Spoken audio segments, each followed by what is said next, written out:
I don't have the mental to date another trans, and that wasn't a arranged marriage. That was a kidnapping, and so I could I'm strong enough to escort them, but not date them. And there's some other words, choice words I like to use, but I don't want to ban. I don't know how far you could go, even though this is marked for non-child audience. Like I don't know how vulgar you could get. I'm gonna try you out. Not fucking them, that's different. But yeah, as far as the other things I listed, yeah, I don't have the mental. That was I had a run in just now with a trans, and it really wants me, all the above, like replace the husband with me. But I just the way how she was behaving, just making me crazy. Like I can't do it again because one minute they want to be a man, next minute they want to be a woman, and the next, like I told my son, I'm glad I don't have that problem anymore. It was a time when I struggled with my identity, but I went to a pastor, talked to the pastor about it, and he wants me to share my story. And the pastor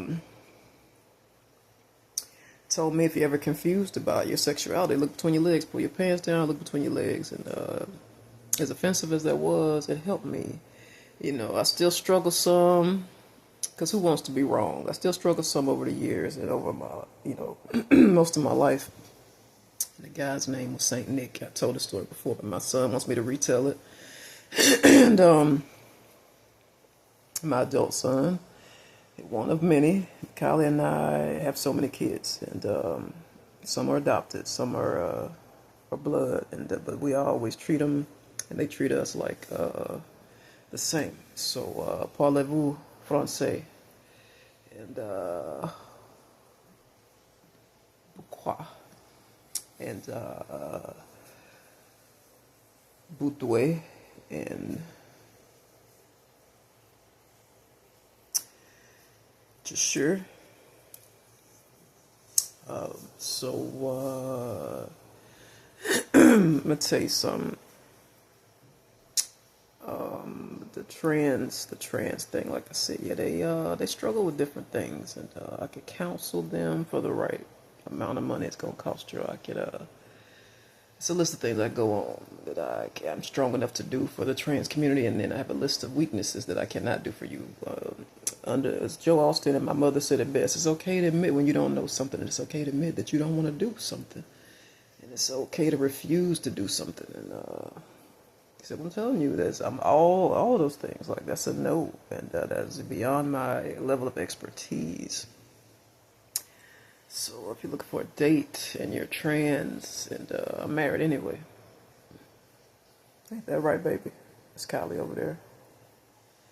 She's painting her nails right now and curling her eyelids and all that shit, all that cool shit you see her do, and with her children, not children, children. I gotta get that for her to keep taking more, keep snapping more selfies for her.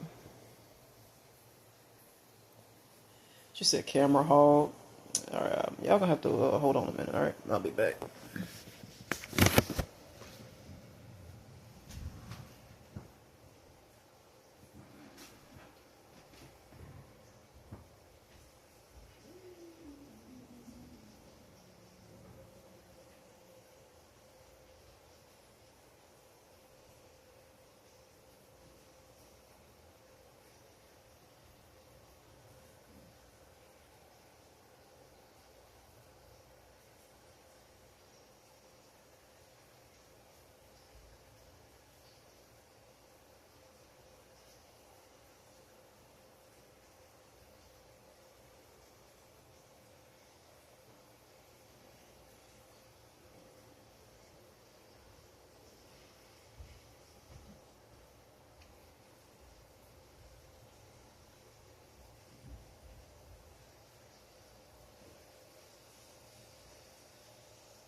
So we covered a few things, and my uncle. I'm thinking about some, and I'm just gonna say some of the advice he gave me is so lethal, so deadly, it's so valuable that I can't even share it public. Like some of the things he told me don't need to fall into the wrong hands, and it's like that with me. God is silencing my lips in moments and in sessions and in seasons because of certain things. Pastors are that way. People are that way, period. And we wrestle with spirits and principalities and spirits and principles, not people. We wrestle with spirits. I can't tell you what happened, but I was wrestling with some spirits this morning, and I'm wrestling with some right now. And I can't get into all that.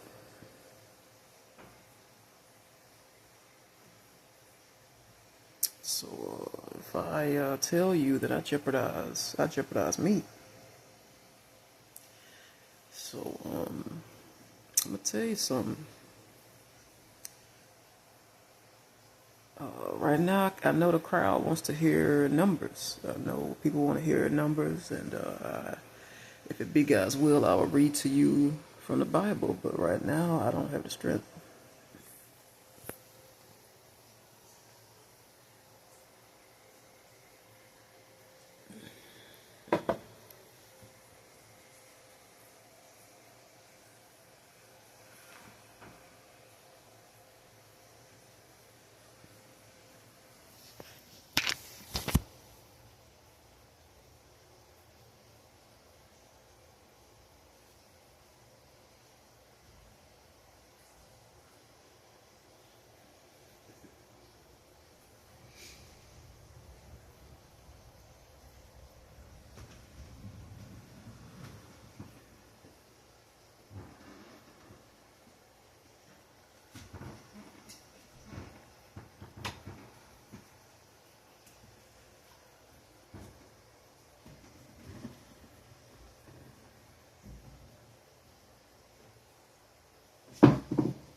Y'all still there?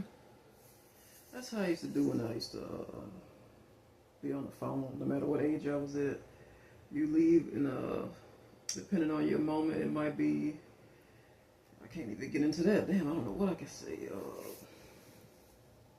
Well, I know what I can say and not say because I'm referring to God. He is my compass. But different moments at different times in my life, different seasons. I would leave a room, leave my phone, and go, whether it was a cell phone or not, come back. You still there? Sometimes it'd be a dead line, and sometimes it'd be somebody home. And so I'm gonna tell you something. What I cannot shake is Moses, the story of the Israelites and that rod and the snake, and God is sending snakes along my path to make me uncomfortable. That's making me uncomfortable in Illinois, and like my life is living proof. And whoever you are, I feel like I'm not the only person going through this right now. I feel like there are others going through what I'm going through right now that are probably uncomfortable in an uncomfortable situation because God wants you someplace else. And so that He has a way of moving people around. You know, I'm gonna be uncomfortable until I get to where I'm headed. And I love what I saw on the way home, though. I love the respect in the community that I'm getting. And I love people's reactions to my Kylie interview. I'm finally fully embracing my full crazy on, my full Looney Tunes. And I love just watching people like scared to death to see me coming. Like, damn, there go that local motherfucker. That's a bunta. And so I was like just looking crazy. This is like I really didn't catch it till I got home, because when you're on foot and you're trying to pay attention and you're trying not to but you're distracted because there's so many different things to think about. So I wasn't thinking about it till I got home. Like, people normally don't respond to me like this. Oh, it's the videos. I just put some videos up, and this shit was showing my Looney Tune time, Looney Tune podcast. So I laughed about that one. I'm still laughing now. And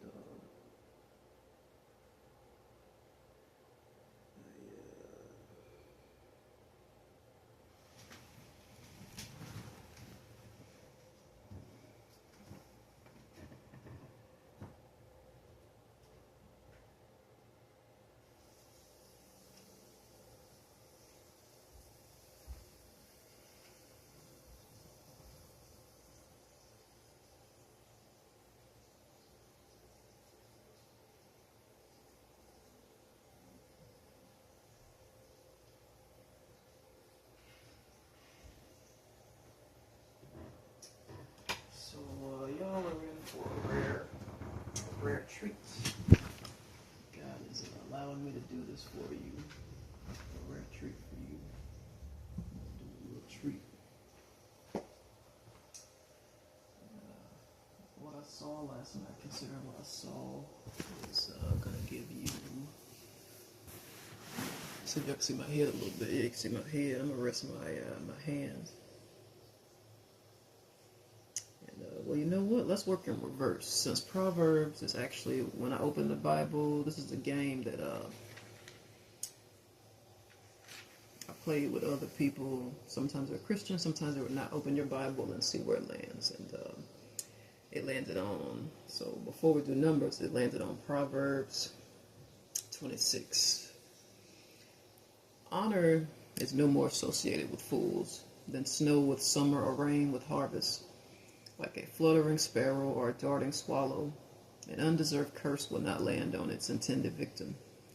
Guide a horse with a whip, a donkey with a bridle, and a fool with a rod to his back. Don't answer the foolish arguments of fools, or you will become as foolish as they are. Be sure to answer the foolish arguments of fools, or they will become wise in their own estimation. Trusting a fool to convey a message is like cutting off one's feet or drinking poison. A proverb is in the mouth of a fool, is as useless as a paralyzed leg.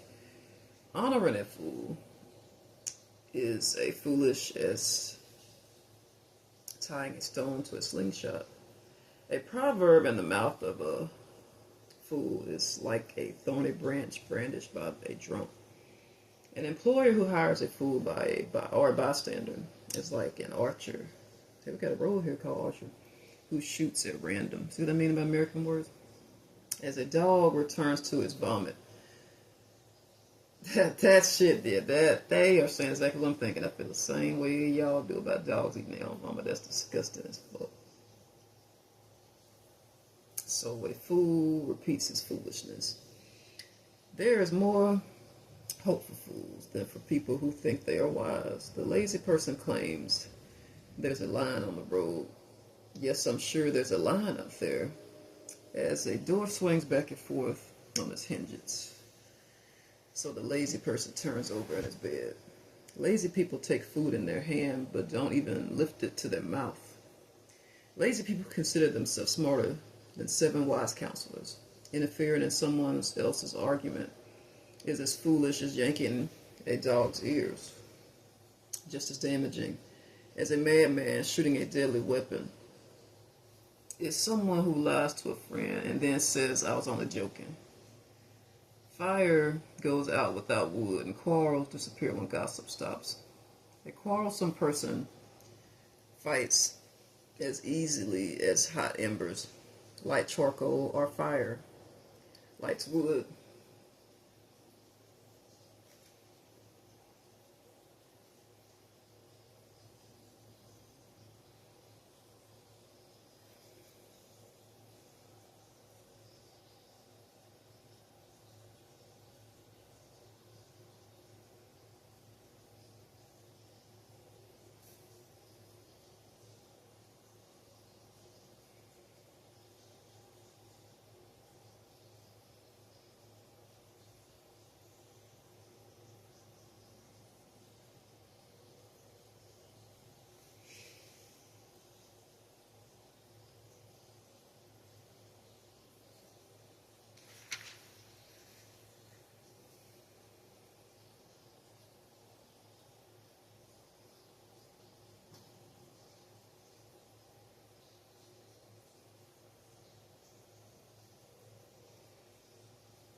Words are dainty morsels that sink deep into one's heart.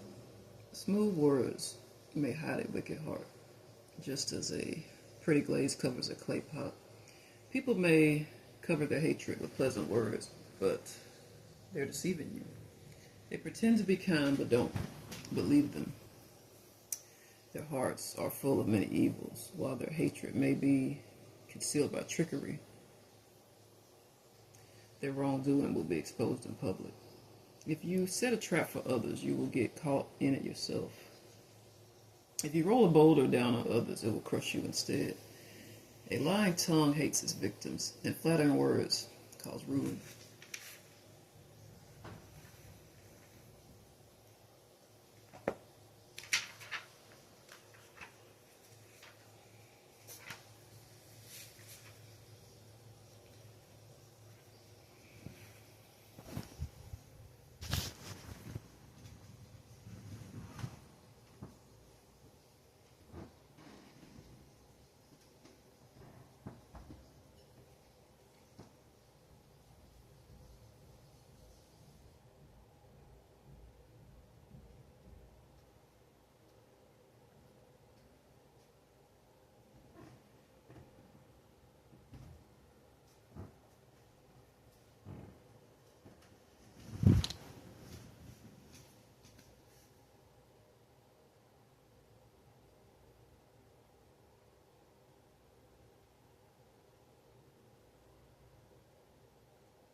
The game we played stopped at Numbers 19. The water of purification. The Lord said to Moses and Aaron, here is another legal requirement commanded by the Lord. Tell the people of Israel to bring you a red heifer, a perfect animal that has no defects and has never been yoked to a plow. Give it to Eleazar the priest, and it will be taken outside the camp and slaughtered in his presence. Eleazar will take some of his blood on his finger and sprinkle it 7 times toward the front of the tabernacle. As Eleazar watches, the heifer must be burned. Its hide, meat, blood, and dung, his doo-doo. Eleazar the priest must then take a stick of cedar, a hyssop branch, and some scarlet yarn and throw them into the fire where the heifer is burning. Then the priest must wash his clothes and bathe himself in water afterward. He may return to the camp, though he will remain ceremonially unclean until evening. The man who burns the animal must also wash his clothes and bathe himself in water, and he too will remain unclean until evening.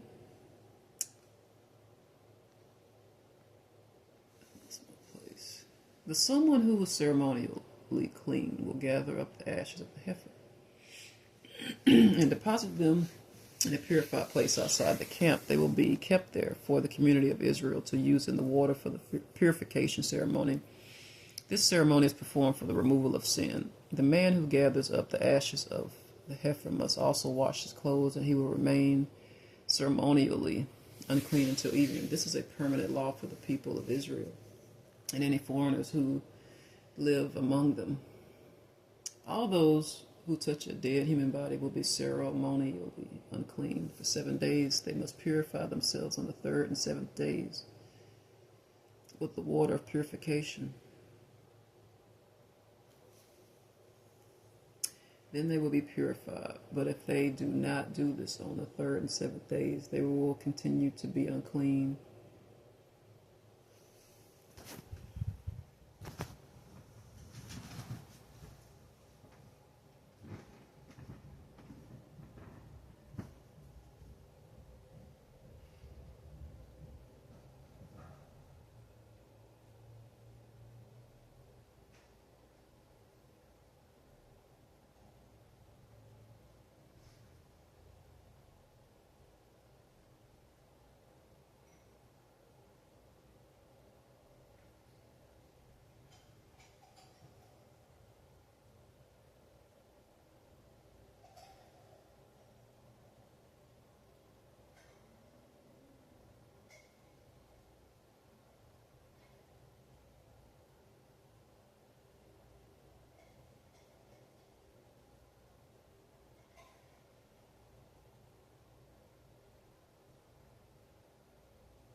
Okay, so we're going to go on. Unclean, even after the seventh day. All those who touch a dead body and do not purify themselves in the proper way defile the Lord's tabernacle, and they will be cut off from the community of Israel. Since the water of purification was not sprinkled on them, their defilement continues. This is the ritual law that applies when someone dies inside a tent. And those who enter that tent and those who are inside when the death occurred will ceremonially be unclean for 7 days. Any open container in the tent that was not covered with the lid is also defiled.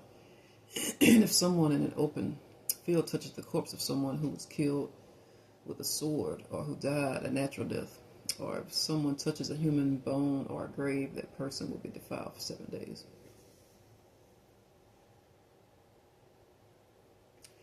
To remove the defilement, put some of the ashes from the burnt purification offering in a jar and pour fresh water over them. Then someone who is ceremonially clean must take a hyssop branch and dip it into the water.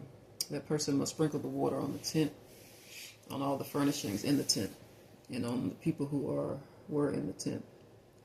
Also on the person who touched a human bone or touched someone who was killed or who died naturally or touched a grave on the third and seventh days. The person who is ceremonially clean must sprinkle the water on those who are defiled. Then on the seventh day, the people being cleansed must wash out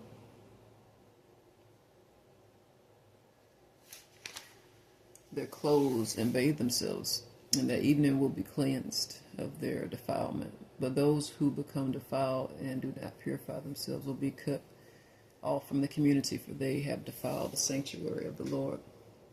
Since the water of purification has not been sprinkled on them, they remain defiled. This is a permanent law for the people.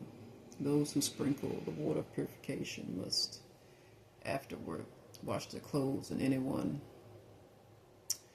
who then touches the water used for purification will remain defiled until evening. Anything and anyone that a defiled person touches will be ceremonially unclean until evening. May the good Lord have a blessing to the reading. And can't say where I got that from. I'm almost like afraid to even. So,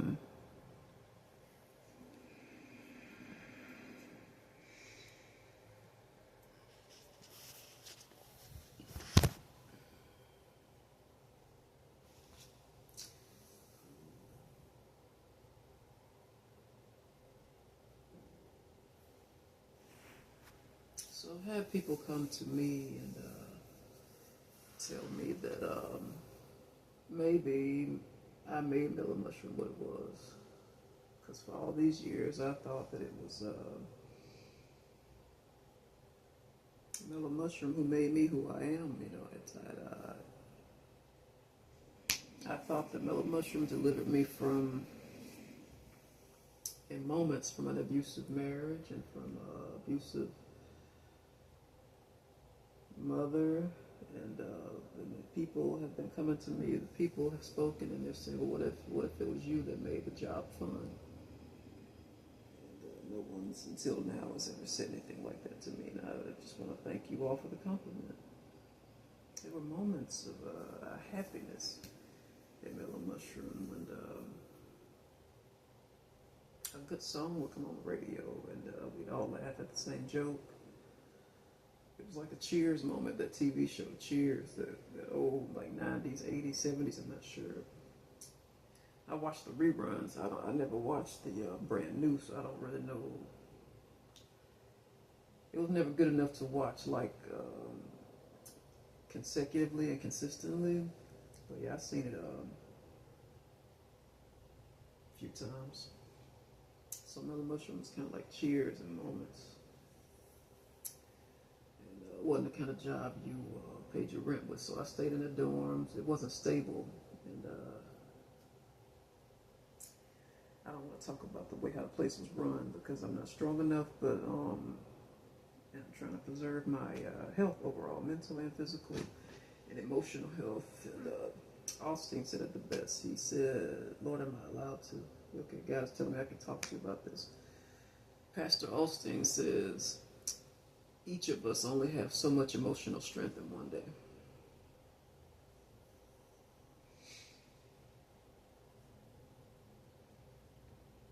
And,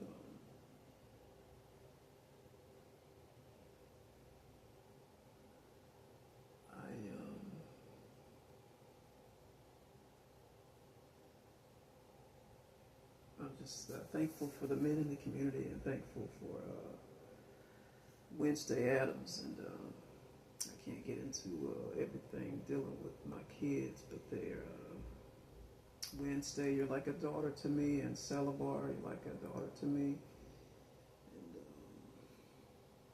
keep fighting for the different rights that are being threatened around the world, not just here in the USA. And there are, I can't be in 2 or 3. Believe, I made the word believe. Be in 3. I can't bleed in 2 or 3 places at once. I gotta be. I can't be in 3 places at once. I gotta pick a place. I can't be with my kids. I can't be with our kids. I can't be just different. All pulled all over the place, and I gotta kind of pick. Not pick. Go where God wants me to go.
Kylie, baby, it's all for you. The young girls getting a kick out of that. They're just giggling. On my way home, I ran into I heard a teenager, and the teenage boys are giggling too. Baby.